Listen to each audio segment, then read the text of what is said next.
আজকে আমার আলোচনার বিষয় পুরুষ সঠিক বয়সে বিয়ে না করলে কি ক্ষতি হয়। দেশের এবং প্রবাসের ভাই বোনদের প্রতি সালাম। আসসালামু আলাইকুম। আমি প্রভাষক ডাক্তার রিক্তা পারভিন, হোমিওপ্যাথি এবং আয়ুর্বেদিক চিকিৎসক।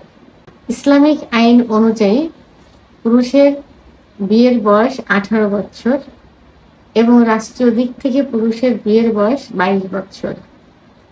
এটা ইসলামিক এবং সায়েন্স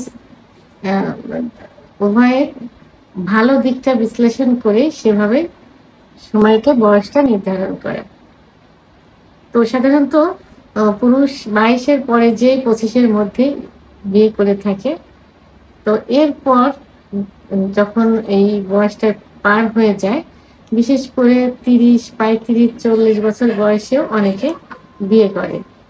তো তাদের এই যে বয়স করে বিয়ে করলে অনেক ক্ষতি হয়, অনেক।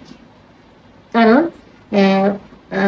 বিয়ে জিনিসটা আসলে একটা যে ফিজিক্যাল একটা রিলেশন, দৈহিক একটা সম্পর্ক, এটা কিন্তু একজন মেয়ে এবং পুরুষ উভয়ের জন্য কিন্তু সব দিক থেকেই উপকার উপকার হয়ে থাকে। শুধু শারীরিক না, মানসিক সব দিক থেকেই। তো এখন বয়সকে বিয়ে করলে যে ক্ষতি হয়, প্রথম যে ক্ষতিটা হয় সেটা হলো পুরুষের যে হরমোন থাকে। আজকে আমি শুধু পুরুষেরটাই বলছি, ক্ষতি পুরুষ মহিলা উভয়ই হয়ে থাকে। তো পুরুষেরটা নিয়ে আলোচনা করব। পুরুষের যে hormone, sex hormone, testosterone hormone কমে যায়। সাধারণত টেস্টোস্টেরন হরমোন 25-এর পরে যেই কিন্তু কমতে থাকে।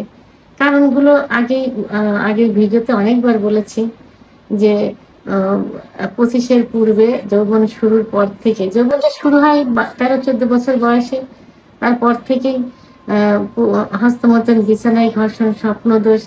25-এর পরে যে পুরুষের সংসারে একটা ঝামেলা টোটাল চলে আসে নিজের দায়িত্বে, তখন ব্যবসা বাণিজ্য, চাকরি, ফ্যামিলি, ডায়াবেটিস, উচ্চ রক্তচাপ, বিভিন্ন ওষুধের পার্শ্ব প্রতিক্রিয়া, অনিয়মতান্ত্রিক খাবার, বিভিন্ন কারণে এই সমস্যাগুলো 25-এর পরে যে হয়, যার কারণে পুরুষের সেক্স হরমোন 25-এর পরে কমতে থাকে। তাহলে যখন বয়স করে বিয়ে করবে 35-40 বছর বয়সে, তখন সেক্স হরমোনটা কমে যাবে। আর এই সেক্স হরমোনটাই কিন্তু পুরুষের সেক্সুয়াল লাইফটা নিয়ন্ত্রণ করে, অর্থাৎ সুখের করে। যদি কমে যায় তাহলে যৌন অক্ষমতা চলে আসে। এরপরে দেখা যায় যে শরীরের যে রোগ প্রতিরোধ ক্ষমতা, এই রোগ প্রতিরোধ ক্ষমতা কমে যায়। বয়স্ক বিয়ে করার কারণে যে যৌন উত্তেজনা, এই যৌন উত্তেজনা পূরণের জন্য বিভিন্ন পন্থা অবলম্বন করে। যেমন হস্তমৈথুন, অতিরিক্ত হস্তমৈথুন। হস্তমৈথুন ইসলামের দৃষ্টিতে নিষিদ্ধ। তারপরে মাসে 1-2 বার করে, কিন্তু তার থেকে যখন বেশি হয়ে যাবে, অতিরিক্ত হস্তমৈথুন, অতিরিক্ত স্বপ্নদোষ, অতিরিক্ত বিছানায় ঘর্ষণ, বীর্যপাত, সমকামিতা, অতিরিক্ত যৌন মিলন ইত্যাদি করে কাজে লিপ্ত হয় তাদের যৌন উত্তেজনা পূরণের জন্য। আর এর ফলে কি হয়? এর ফলে যৌন অক্ষমতা চলে আসে, পুরুষের লিঙ্গের খর্বতা চলে আসে, আগা মোটা, গোড়া চিকন, শিরাগুলো কুচকিয়ে যাওয়া, লিঙ্গের উপরে শিরাগুলো আস্তে আস্তে ছোট হয়ে মনে হয় যে নিচে ভিতরের দিকে ঢুকে যাচ্ছে লিঙ্গ যখন নিস্তেজ অবস্থায় থাকে, ইত্যাদি সমস্যা হয়। যৌন চাহিদা কমে যায়, উত্থানজনিত সমস্যা দেখা যায়, অর্থাৎ ব্লাড সার্কুলেশনটা কমে যায় এবং সহবাসের সময় কমে যায়, দ্রুত বীর্যপাত হয়ে যায়। তো এগুলো কেন হয়? বয়স করে বিয়ে করার কারণে এই সমস্যাগুলো বেশি হয়ে থাকে। এবং তারা যারা বয়স করে বিয়ে করে, এদের আরেকটা যে প্রধান সমস্যা, সেটা হলো তারা খারাপ পথে ধাবিত হয়, খারাপ মহিলাদের কাছে যেয়ে তারা যৌন চাহিদাটা পূরণ করে থাকে। তখন সেই মহিলার ভিতরে যদি সিফিলিস, গনোরিয়া, HIV ইত্যাদি জীবাণুগুলো থাকে, সেগুলো কিন্তু নিজের ভিতরে চলে আসে, অর্থাৎ তখন সিফিলিস, গনোরিয়া আক্রান্ত হয়ে যায়। দেরিতে বিয়ে করলে মানসিক টেনশন চলে আসে,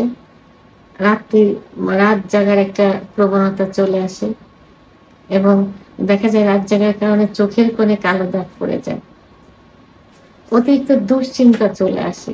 অনেকে দেখা যায় যে ধূমপান, মদ্যপান ইত্যাদিতে লিপ্ত হয়ে যায়। তাহলে দেরি করে বিয়ে করলে, অর্থাৎ সঠিক বয়সে বিয়ে না করলে একজন পুরুষের ভিতরে এই সমস্যাগুলো চলে আসে।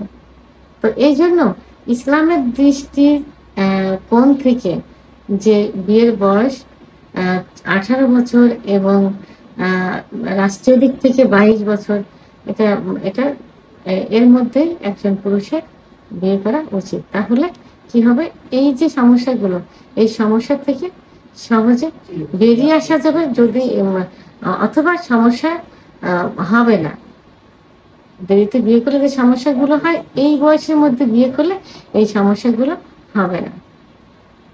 ভিডিওটি সম্পর্কে যদি কোনো মতামত থেকে থাকে অবশ্যই কমেন্টসের মাধ্যমে জানাবেন। আর ভিডিওটি ভালো লাগলে লাইক, কমেন্ট, সাবস্ক্রাইব করে আমার সঙ্গে থাকুন। আল্লাহ হাফেজ।